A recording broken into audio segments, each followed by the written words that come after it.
Salve galera, aqui é o Professor Mendes e hoje o canal Mendes Humanas vai falar sobre o rapper Djonga, uma das vozes mais contundentes do cenário cultural atual. Então faz o seguinte, assiste a vinheta e continua comigo. Tamo junto!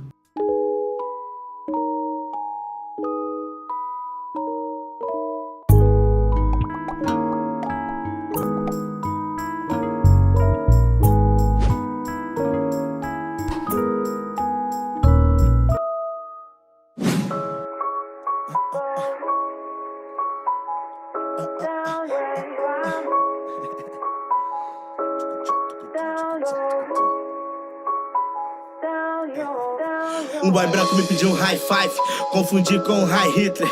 Quem tem minha cor é ladrão, quem tem a cor de Eric Clapton é kleptomaníaca. Na hora do julgamento, Deus é preto e brasileiro. E pra salvar o país, cristão ex-militar que acha que mulher reunida é puteiro, machista, tá osso. E até eu que sou cachorro não consigo mais ruir. Esse castelo vai ruir. Eles são fracos, vão chorar até se não doer. Não queremos seu futuro, somos o presente. Na chamada a professora diz Pantera Negra, eu respondo presente. Morreu mais um no seu bairro e você preocupado com a buceta branca. Gritando com a preta, sou eu quem te banca. Assustando ela, sou eu quem te espanca. Mais que um back bom, profissão nenhuma exige que analise pernas. Sustentar a família exige que tu faça planos. Dizem que sofri, duro como uma pedra. Rasgam fácil, parecem feitos de pano. Tô olhando da janela, sociedade escrota. Caras que pagam de macho, com o pau na boca. Bando de pau no cu, bando de pau no cu. Nesse quesito serão premiados, ó concurso. Eu critico igual cartoon do Enfio. Com esse Danilo Gentili eu não vou ser gentil.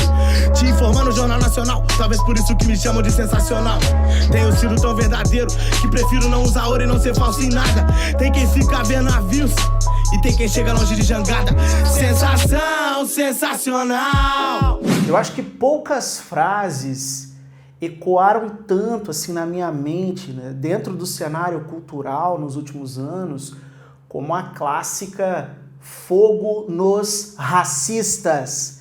E essa frase, ela faz parte de uma faixa do Djonga chamada Olho de Tigre, que foi lançada no ano de 2017.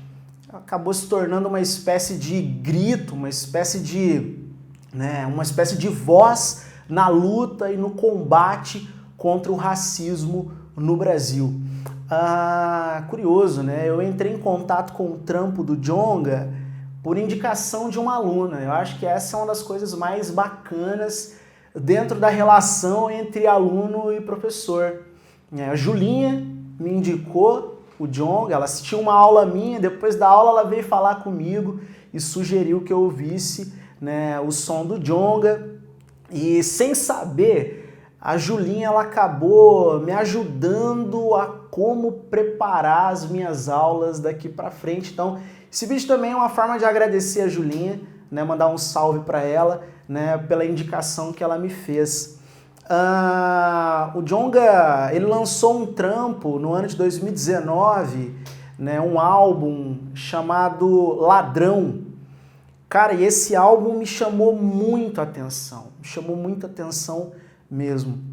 Eu acho que tudo no álbum ficou muito bem calculado, muito bem feito. A capa ficou incrível, assim, muito simbólica, assim. Numa mão o Djonga segura uma espécie de capuz, como se fosse de um supremacista branco, e na outra mão ele segura joia, dinheiro, e na sala, na frente dele, estava sentada a avó do Djonga, sorridente. Era como se ele estivesse devolvendo algo para ela. É como se ele estivesse devolvendo algo que tinha sido roubado. E de fato, muita coisa foi roubada, muita coisa foi subtraída. Eu acho que esse bate-papo é para poder falar um pouquinho sobre isso. Tem uma coisa muito bacana também no álbum do Djonga, uma letra de uma música em especial me chamou muito a atenção. A música Bença, que eu ouvi assim, bicho, acho que eu ouvi umas 10 vezes seguidas. Eu ouvia de novo. E é uma música que ele fez em homenagem à avó dele. E me fez buscar muita referência assim, na minha trajetória familiar também. tem um trecho da música que ele fala assim: vó, como você conseguiu criar 3 mulheres sozinhas em uma época em que mulher não valia nada? Cara, essa fala ela tem um peso muito grande, principalmente num país como o nosso, em que quem mais aborta é o homem. Mas, curiosamente, quem é estigmatizado é a mulher, a mãe solteira. E eu posso falar isso para vocês na moral mesmo, eu falo isso para vocês assim, com conhecimento de causa, eu falo com propriedade. E eu não tô querendo me vitimizar, como alguns de vocês podem imaginar. Eu tô falando disso porque eu sou filho disso, eu sou um produto disso. Cara, tem muita coisa assim que me fez pensar também na minha trajetória familiar. Eu me lembro, ouvindo a música e, cara, chegou um momento que eu me arrepiei, assim, chorei pra caramba. E me fez lembrar de uma conversa que eu tive com a minha avó. Eu devia ter uns 15 anos de idade, eu trabalhava de boia fria na época, e eu acordei de madrugada para poder ir trampar e a minha avó fez o rango para mim. E aí a gente começou a conversar, eu sentei, a gente começou a bater um papo na cozinha. Eu olhei para ela e falei assim: vó, essa não é a vida que eu quero para mim. E essa frase, ela acabou se tornando assim muito forte na minha relação com a minha avó. Tempos depois, a minha avó ela estava na minha colação de grau, né, da faculdade, ela estava na minha defesa de mestrado, ela assistiu, ela se emocionou quando eu coloquei pela primeira vez um jaleco. E para muita gente, para muita gente isso pode não ser nada, mas para mim tem um peso muito grande. Principalmente porque eu sei que assim, que a minha avó também tinha consciência que na família dela, em gerações, eu era o único que tinha feito um curso superior, tinha feito faculdade, mestrado, essas coisas todas. Então, para mim, tem um peso muito grande ouvir essa música que o Djonga fez para a avó, porque me faz lembrar de muita coisa assim da minha trajetória. Mas tem outros aspectos assim, que eu queria também discutir com vocês. Tem o aspecto conjuntural mesmo, né? O próprio título, né? Ladrão, eu acho que é bem simbólico, né? Dentro da realidade do nosso país, assim, mostra um entendimento muito legal do processo de construção do Brasil, porque o preto é o estereótipo perfeito, né, cara? O preto é como se ele nascesse já condenado, na pele já tá, né, o estereótipo perfeito do ladrão. E que é curioso, eu não estou falando só de uma questão do passado, estou falando de uma questão do tempo presente, bicho. Assim, ciências humanas elas fazem essa reflexão que vai além do passado. A gente volta para o passado, óbvio, mas para tentar entender questões do tempo presente. E um país como o nosso, cara, mais de 55% da população se declara preta, se declara, né? Mas ainda assim a gente consegue identificar espaços onde o preto ele não chega, espaços onde o preto não existe. E que é uma coisa muito louca, porque eu estou falando normalmente de espaços que representam poder, espaços que mostram relação de poder. O preto ele não chega nesses espaços.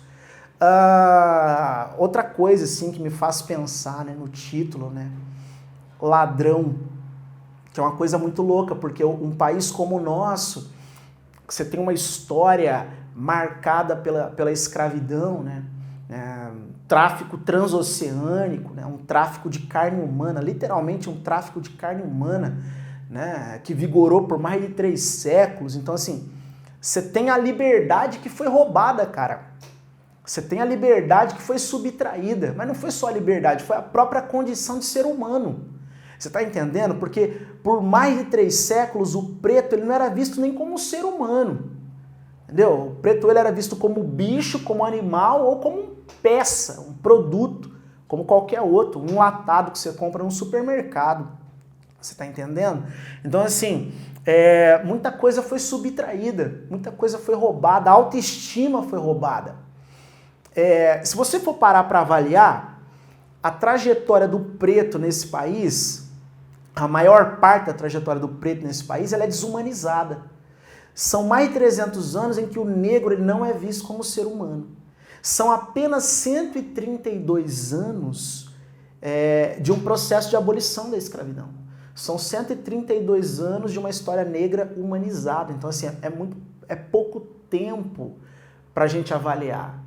E você tem um processo pós-abolição que não promove integração. Pelo contrário, que vai marginalizar. A história dos pretos pós-abolição é uma história marginal, é uma história da marginalização. E, vamos falar a real. Até hoje, preto bom é o preto que se cala. Preto bom é o preto dócil, é o preto que fica calado, quietinho, é o preto que se mantém na condição subalterna. Entendeu? Tanto é que eu faço uma pergunta para vocês aí, quantos médicos pretos você conhece? E aí, você conhece muito pouco médico preto, tem certeza absoluta. E quando vê um médico preto, se espanta. Entendeu? Por quê? Isso vem de onde? Você está entendendo? A dinâmica do nosso país é essa. E muitas vezes o preto ele é aceito desde que ele esteja alinhado ao opressor. É que nem o capitão do mato, que sempre está lá do lado do Bozo. Você tá me entendendo? Então, assim, ele é aceito desde que ele esteja ou do lado do opressor ou ele esteja numa condição subalterna. Aí sim. Até uma coisa boba, né, que eu percebo, assim, no cotidiano mesmo. Quando um branco se posiciona, quando ele usa, palavras mais rudes, né, forma mais contundente de falar, normalmente ele é visto como uma pessoa, tem personalidade forte, o sujeito tem personalidade. Quando um preto, ele resolve se posicionar e falar de maneira rude, qual que é a noção que se tem dele? Ele é grosseiro. Ele é grosseiro, ele é promíscuo. Você está entendendo? Então, por isso que a fala do Djonga é uma fala contundente. Eu gosto disso, cara. Eu acho muito louco isso. É uma fala de confronto, uma fala de conflito. O Djonga não quer alisar ninguém. Então, eu acho que é muito bacana essa fala contundente. E, sim, de certa forma tem um significado para mim. E eu espero que surjam por aí novos Djongas, né? E quem ainda não conhece o som, eu acho que, assim, 99,9% dos meus alunos conhecem, mas quem não conhece, vai ouvir o som do cara, que é muito foda, vale muito a pena ouvir. E o canal Mentes Humanas vai ficando por aqui hoje. Queria dizer que foi um prazer muito grande fazer esse vídeo sobre Djonga e dizer que se você curtiu essa parada e ainda não está inscrito no canal, se inscreve no canal, irmão. Se inscreve no canal, ativa o sininho de notificação, beleza? Valeu, muitíssimo obrigado e até a próxima.